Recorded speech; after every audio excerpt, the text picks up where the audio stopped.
Welcome back to the channel. My name is Brad and SuperCoach Pro. Today's video we are doing a round 6 SuperCoach preview. So there is a few things, English conundrum here, whether to trade or hold. I think if you play for ranking, you've got to get rid of him. There's a couple of reasons behind that, I suppose. Like, a lot of the competition do have him, and people that do hold, they're going to miss some points there. I know a lot of people bought him in the last couple of weeks. It's probably not ideal. His break even's only 97. I just tend to trade players out of injury. I don't really question it. I know Cripps is back this week, so that kind of burns me. But I went 2 up and 1 down, so I didn't really care too much. Bringing in Sicily and Heaney for Cripps is fine because Cripps's break even is quite high, and if I have to, I'll bring him in later on in the season, maybe after his bye. If I see that he's fit and he's down to 500k still, I'll pick him up. But yeah, for me, English is gone. I can do 2 up, 1 down for this one. Bring in Braden Proust. That's sort of like an easy way for me to field Braden Proust because I have been talking about him a lot in the last couple of weeks about trying to get that bloke in when he wasn't suspended and whatever else, doing typical Proust things. There is a few interesting things in terms of the lineups. So I'll go through that in a second, but I'm just going to get rid of Mitch Hinge as well. He's not even named as an emergency, so he's not even best 26, which is a little bit worrying. Apparently he's back from injury, so maybe he's playing Sandful this week, you'd think. And Rao's probably the other one I'm going to have to get rid of. His break-even's about 103 now, I believe. So he's the 3 guys that I'm just going to do a trade combination on. His break-even's 103. He's been playing a defensive role, if you don't already know, on some midfielders, and I just don't see him getting a lot of marks around the ground. I think he's had about 5 for the season, so he doesn't have a lot of outside game in my opinion. So the only way for him to get big scores is a lot of tackles and a lot of possessions. So this one could burn me, but I play a bit of a money game. I sort of break at their high, I get rid of them, and then buy cheap primos at their low. And you're about to see a move that is a little bit different. I know I've only got 2 hours 30 to release this video. I just want to be caught up in that trap how I was last week, where I went to do a video and then I changed my plans. This time I just waited for the team lineups. And yeah, so here we go. Hinge and Rao gone. Activate another boost. And see you later, English. I think the other thing to note with English, Steph Martin's in, so if his form is good, going forward, they settle English up forward a little bit for the first couple of weeks when he's back and let Steph do 70% and then English 30% forward. Here's another one I'll just pick up after the bye if I really have to. I think in 2 or 3 weeks, some of these guys will make really good cash generation anyway, and I can go get him if I really need to finish off that forward line. Because I do, at some point, want to have to go Bruce up to Gorn. That's the plan. So, enough raving on. Let's do the move that I've been talking about. So, move DeConning back to the back line. We'll muck around with Dacos in that back line and bring a Driscoll to the midfield later. But we're going to bring in a guy I actually haven't really rated, to be honest. But after seeing him against the Melbourne game, and he scored 115 against Melbourne, I just can't not. I feel like I am jumping the gun early on this pick. I just don't really have a lot of price range in terms of picking up a premium, and I can't afford someone like Petrarca, who I'd much rather if I had the money, and I don't want Bailey Smith. So the guy I am talking about is Tom Green. I don't love it, but the other Green's back in the side this week, Toby, so you'd think Tom Green plays all midfield minutes without having to go forward or playing any ruck or any of that stuff now that Bruce is back too. So, Tom Green, come on down. Now we'll go Bruce. And the last forward that I actually pick is actually a bit of a pod. I actually can't believe this guy's in 8% of sides. He has missed a week, and he is playing for a contract year. And I'll go through who that is in a second. It's probably a bit of a surprise to you guys because I haven't talked about him all year. Jordan De Goey. is the last guy. For some reason, my price hasn't updated, but I actually shouldn't have any spare money when I do this trade, so I'm a little bit confused here. But we'll do it anyway. If that somehow says I'm remaining 538k, that's insane. I should have about 10k left if I'm lucky, I think. While my internet's being slow, there's not a lot of ins and outs that really affect the team. Only the Braden Bruce is playing alongside Matty Flynn, so I'm not sure he has that 100 ceiling in him, but I just think he's got like such a negative break even that I have to buy in this cash cow, and I think he's good points on field. And De Boer's been omitted, so you kind of probably could go with a VC on Steele if you wanted to risk it, unless Lockie Ash does the job. I think Steele might be okay. And in this lineup, Robbie Newcomb has been averaging really high in the VFL last year, and his 2 games this year in the VFL were like 2 tons, the full games he actually played. And this is the concern for me, is Hinch isn't even an emergency, so that's why I'm getting rid of him.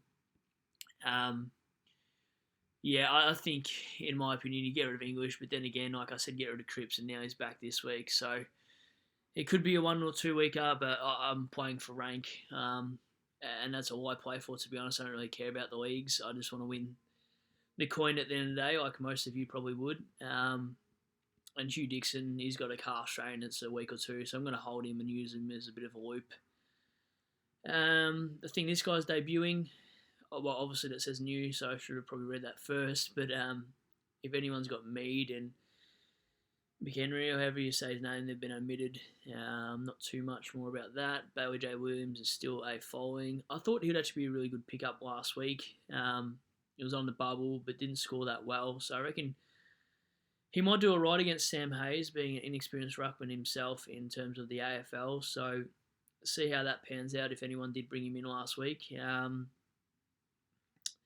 Cripps in. This shocked me, to be honest. I've never heard of a 1-week hamstring, but he's got a high break even. So if I have to bring him in 2 weeks' time when he's above where he should be for break even wise, hopefully my cash cows have made enough coin in that 2 or 3 week period as he's going down and they go up. So that's the thought behind that. Neil Erasmus, maybe he's the medical sub. That wouldn't be good for cash gen if he is. And Boyd too, if he's medical sub, that wouldn't be great. It would probably end up being Paddy Dow, I reckon. And Chapman, you probably have to get rid of potentially if your back line's a little bit thin. But I think he's turned up, so if you can, I'll probably hold him. But it's probably good for myself with Luke Ryan, who I was actually going to trade this week, but with English out, I can't. So it's kind of annoying. I just have to upgrade around him now. Dangerfield injured, and I think about 3% of sides have him. I was wondering why he scored so poorly, so that explains it. Oliver Dempsey, I've never heard this bloke, so there's a new one for you. Maybe Cats fans can tell me a bit about him. And Paul Curtis, I've heard a bit about. I think he's a goal sneak. I think he had like 4 goals on the weekend and quite a few tackles from what I read, I'm pretty sure. And surprisingly, Taryn Thomas is named back in, which is actually a pretty quick turnaround. I thought he'd be out for a lot longer than that. Aaron Hall, we obviously have to get rid of. He's done a hammy. I think 8% of sides have him. I'd definitely get rid of that bloke. Like, this is the reason why I didn't bring him in or start him. Hamstrings, I'm just out of that pick as soon as I see a player who's got a hammy, I'm out. Kadeen Coleman, he's a 265 forward defender. If you're interested, when he's on the bubble, pick him up. And Alex Davies, I think a couple % of him owners actually have that bloke who actually scored all right in the preseason but did nothing in the home and away season so far. As predicted, I thought Gibcus would take Miller's spot, and I had a feeling that would happen once Gibcus was rested. I heard some people were thinking Vlosten would sort of eat into short scoring, but they're totally different. I understand that Vlosten took some kick-outs, but that doesn't really affect Jaden's short run and carry game. Vlosten's just an interceptor and normally takes the hard kicks and the long kicks. Normally plays on the third tall, really, behind Taryn and Grimes whenever Grimes is back. But Yeah, I think Jaden Short is a keeper. I wouldn't be trading him. I know he's got a high break even, but he's not injured, and he will drop those kind of scores when we do get smashed. So, not that we'll smash, but you know what I'm saying anyways. Nothing too interesting in here. Oh, Hugo Ralph-Smith. I don't know what the injury is. I haven't read the Richmond medical report. Maybe do that if you really want to, but I'd probably trade him because he's going to probably find it hard to get back in that Tigers side. As a Tigers fan, I'd feel now that we're getting some players back. Viney, nothing. Maybe Weaver if you got Weaver. Probably hold if you can. Joel Smith is a bit of a rookie that you've probably traded out by now. Dunson's interesting. I wonder if he can stay on that side. Probably not. It's a pretty stacked team. And these games, I'm pretty sure we won't really know the extent of them till Saturday, 5 p.m. Because there's actually a double header, which is strange for an Anzac Day. So that would be great fun watching those two games for sure. Dylan Stevenson is back in. Is he on the extended bench? Yeah, he is. So does he make the cut? I'm not really sure. I reckon they have Sam Reid, Kennedy, Braden Campbell, and Ben Ronk before him. Maybe he's a medical sub. I'm not sure about that one. Connor McDonald on the extended bench. Would a bit worried he does get dropped, but wouldn't mind having a bit of a loophole in the midfield and forward. So I think that's just about it in terms of the sides. Ginnivan's back. If anyone's got him. And Baldwin's back. I don't think anyone would have kept that bloke, surely. Merritt, that's pretty quick turnaround too. And Stringer's back. So that's the teams. I didn't give a lot, but just I wanted to give a bit of a gloss over it. The team looks better with Green in the side, Bruce in the side. What I'll probably do, if you got this sort of option, if Hayes goes nuts, I'll just field Dixon to Terry and bench Terry, which is a bit of a waste, but I can do that if I want to. Horn Francis, I'm sort of hoping that I won't even know the sides then, so I can't even do that. If you think McDonald's going to get dropped and you've got a game after 5 where you can Oipole a rookie, that would actually be an okay idea if you can do that. Any Oipole is a good Oipole. I should have checked my side. I'm not fielding DeConning, sorry. O'Driscoll gets the gig, no doubt. I don't know why, but I just feel like I want to see Dacos in the back line because that's why we kind of picked him to. Yeah. Anyway, I don't know where I'm going with that.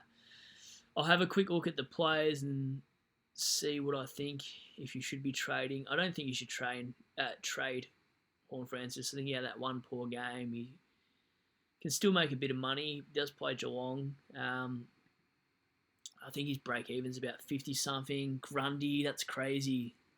So many people trading out Grundy. I probably wouldn't do that. If Grundy's your biggest problem, you're probably flying in the top 1K, to be honest. Don't go trading Grundy or Horn Francis. Dixon, I can understand if you want to get a rookie. Rochelle, I don't know why people were trading Rochelle out either. I think he's got a bit more cash to make. Malcolm Roses, I think, is a good pickup this week. Probably not one for me, though. I don't really love a small forward. I feel like he's one game from a 30 or 40 and then stalls his cash gen. I know he's got 270s, but I'm actually waiting for Sam Hayes from Port Adelaide Ruckman and Ben Hobbs in the midfield, who I'm actually looking at, who respectively scored 65 and a 75. So, Bailey Smith, a lot of people bring him in, but there's too many Bulldogs players to have in your side, especially once you bring English back in. You're going to have, McRae, Dunkley, English, and Bailey Smith. I just can't see my side doing that. And I'm always worried that Bevo pushes him to some stupid spot like half-forward flank, and it really kills his score. Sinclair, I think that's a good pickup. And Brayshaw, I can understand why you pick him up, but I don't really want to pay $600K for Andy Brayshaw. Vice captain and captain is probably something I should go into before I end the video. I think it's a pretty simple one for me. It's Vice McRae, but my only Oipole is the West Coast one, so I would have viced McRae anyway. And I could even vice Tom Green, but that'd be an absolute smoky. I don't think it would feel like very confident in doing that. I think I'll go McRae into probably Took because he absolutely hates Brisbane. So you can understand the Q Clash rivalry there. So that's what I'm going for. If McRae doesn't go over 130, I'll put the C on Miller and see how we go for there. So that is the side. I think it looks pretty good. 2 down, 1 up. Back line's pretty solid. Midfield's looking all right. And yeah, that's it for me. If you got any trade questions, just leave them in the comments there. Obviously, I'll field DeGoey. I don't know why I didn't see that. That could have been a nightmare. Yeah, I'll definitely get back to you guys. Sorry for the late one, but I just didn't want to do what I did last week where I couldn't get to the questions. And yeah, sometimes it's a little bit late on replying because you'll be watching the game and you don't realise someone's posted on a Saturday afternoon about a question. So that actually looks much better now that DeGoey is there and Butters, Berry, Canelio, Green. I'm fine with that. I probably need to upgrade my midfield real quick because the forward line's pretty much done once I bring in English or even potentially on my watch list, Wiki Parker. Anyway, hopefully you guys have a good one and I'll catch you on the next. Peace.